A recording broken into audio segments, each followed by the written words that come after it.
the review for our unit test, our unit over exponents and exponential functions, I've already filled it all out. So the way that this video is going to work is you're just going to have to pause the video if you can't answer these questions on your own. I'm just going to talk through some of the examples and just make sure that we all have a nice clean looking test review completed by the end.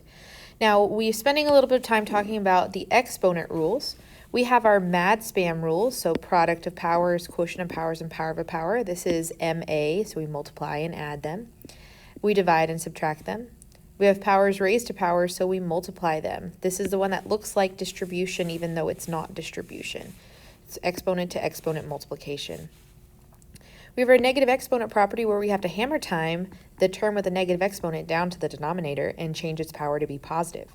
We also have our zero exponent property where anything raised to the zero power is 1.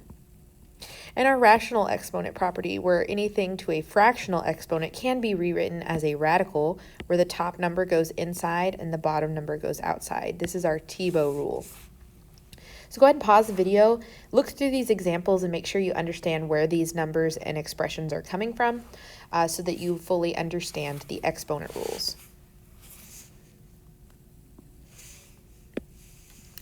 Now, the next section that we learned about was about exponential functions themselves. Remember, these are the curves that we will see on graphs. No longer lines, we're going to be working with curves.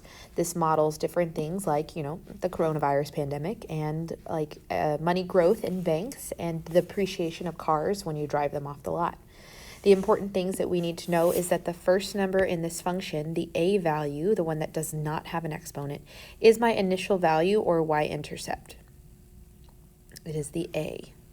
The next thing we need to know is that the stuff contained in the parentheses or the part with the power is called our common ratio or factor. That's going to tell me if I'm going to be increasing or growing or decreasing and decaying. If this number is bigger than 1, we should have an increasing graph, a growth equation. And if this number is less than 1, like a fraction or something, it should be going the opposite direction and decaying.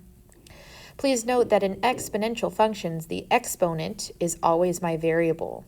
In this case, t for f of t. Some other things that we wanted to talk about. Remember, the asymptote is the invisible horizontal line that the curve will get close to but never touch. It is pretty much always y equal to 0. We describe this as the do not cross, do not touch line. Okay. The domain and range we've reviewed before in our linear unit, so just remember that domain is the x values and range is the y values, describing the graph from left to right and then bottom to top. It is easiest to answer domain and range questions when you're looking at a visual or a graph. So if you are not given a graph, go ahead and graph it in Desmos and just see what it looks like. On the back of this review, we have two equations we have our growth equation and our decay equation.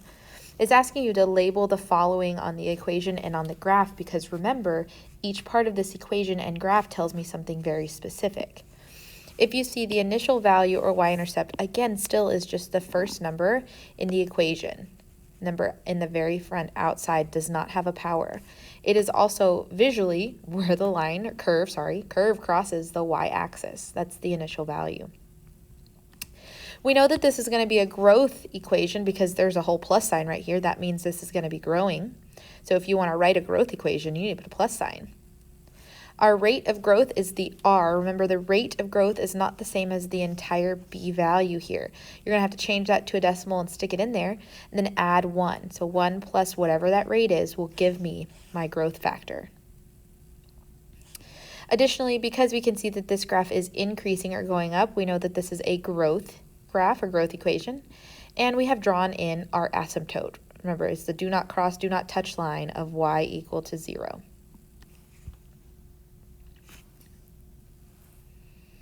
The last little bit is our decay equation. It only differs from the growth equation because there is a subtraction sign now in those parentheses instead of an addition sign. Because our b value, our parentheses number, is going to be less than 1. That helps me know it's decay. And again, my initial value is just that first number in the equation. That's my y-intercept. So that should be the same number here showing up on the graph where it crosses the y-axis.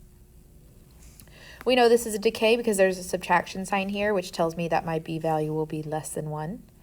And my r, again, is my rate of decay. This time it will be subtracted as that decimal instead of added, since we are decaying or decreasing by that percentage. Then, last but not least, we know that this is going to be decreasing when we visually look at it because, well, it's decreasing. This is a decay function. The numbers are getting smaller as you continue going to the right. And we've drawn in our green asymptote of y equals 0. Remember, this curve will never touch that green line. So there should be no x-intercept on any of these graphs. We only have y-intercepts. Now I know this was a little bit different than normal. All you have is the video and then to fill in the notes along with me, and I didn't really write anything. But hopefully this information, if you can solidify it in your brain, this will be very, very helpful for you as we take our unit test. See you in class.